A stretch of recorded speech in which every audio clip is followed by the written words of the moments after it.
Hi everyone, my name is Taylor Lippman. Today I'm going to be discussing with you the disaster management system set in place in Haiti. Haiti is located between the Atlantic Ocean and the Caribbean Sea. It occupies the western third of the island of Hispaniola. The rest of the island is occupied by the Dominican Republic, which is about two-thirds of the island. There are 9.8 million people living in Haiti alone, and it's only about 27,750 square miles, which equals to about the size of Maryland. This leaves about 353 people living in just 1 square mile.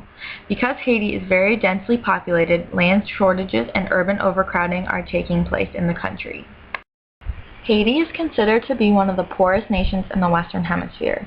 About 80% of the population lives on less than $2 a day, which is considered to be extreme poverty. It is an economically challenged nation, and it has been for decades. The poverty level increases the vulnerability to disasters and definitely impacts the ability for the country to respond and recover effectively when the disaster does occur. Because Haiti is highly susceptible to disasters, due to its location especially, disaster management systems were necessary to be put in place to lessen the effect of the disaster. Over the years, disasters have been increasing in number, which led to a more prominent emergency management system that needed to be put in place. The emergency response of the nation of Haiti dates back to the 1980s. This was after a series of major disasters in the Caribbean occurred. Due to the growing awareness of the consequences of disasters on the communities and their economies, plus the need for an effective local response effort, the international community helped establish the first regional disaster preparedness program. This was called the Pan-Caribbean Disaster Preparedness and Prevention Project.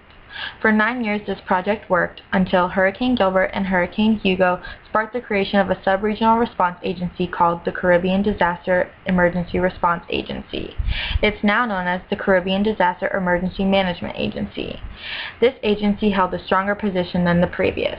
The regional program works with international agencies such as Caribbean air carriers and defense forces. These agencies can and would be mobilized in the event of a disaster. With that being said, in addition to the regional disaster management system, Haiti has a national disaster management system. The key feature of the response efforts was the creation of the Permanent Disaster Response Committees.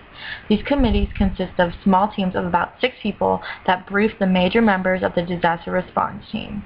Because Haiti has limited national resources, these teams are important for managing disasters.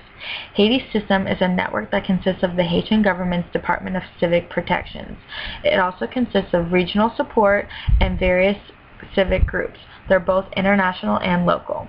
Haiti's Civil Protection Agency, which is equivalent to the U.S. FEMA, has sole responsibility of Haiti's domestic disaster response efforts. This will make Haiti's approach to be a top-down response.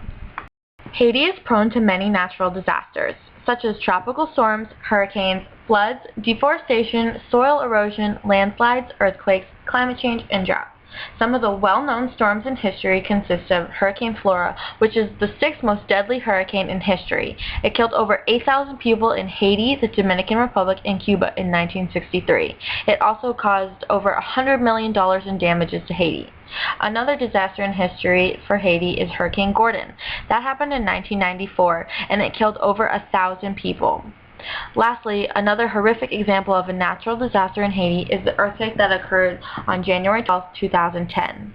It was a 7.0 magnitude earthquake, and there was a low chance of survival for the citizens.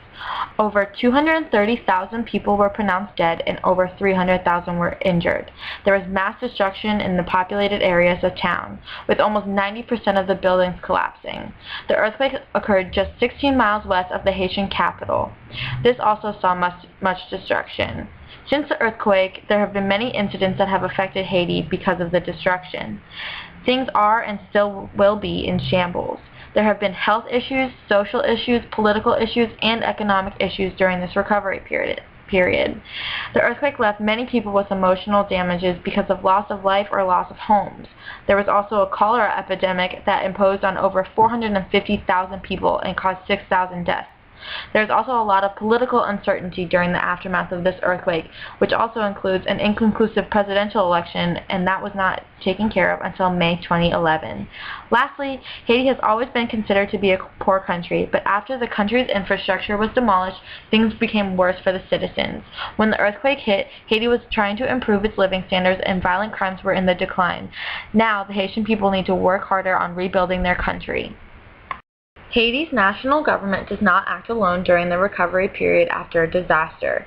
Governmental agencies, non-governmental agencies, the military, and international organizations all over the world help with the recovery period. Without the help of these people, Haiti would not be able to be where it is today in its recovery period. Thank you for listening, and I hope you have a wonderful week.